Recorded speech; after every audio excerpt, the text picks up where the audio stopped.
This is a lovely quote that from Winnie Dunn, who is an occupational therapist who's worked in the area of sensory processing for many, many years. And I love this quote because it talks about the whole human experience and being embedded in the sensory, the whole experience is embedded in sensory events of everyday life.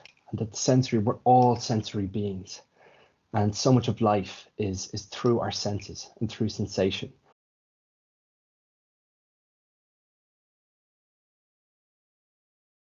Hello.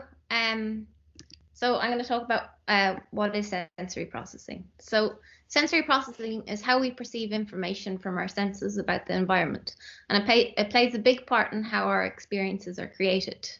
We are all sensory beings, although we may not always be fully aware. Sensations are everywhere, and sound, sights, touch, taste, smells, movement, and internal senses impact everything we do. We experience the world in part through our senses. Everyone has a unique sensory system and ways of perceiving and processing sensation. For some individuals, sensory stimuli has a much more significant influence on their perception than on others, making for a notably different experience of the world compared to other people whose perception is not as influenced by sensory stimuli. Our sensory needs can change depending on our energy levels, mood, context, and mechanisms of perception.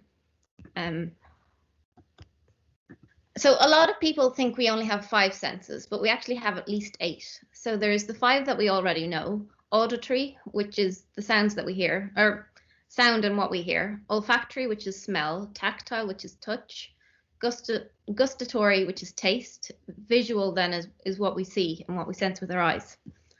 But there's also proprioception, and this is responsible for sensing position, location, orientation, and movement of the body, muscles, and joints.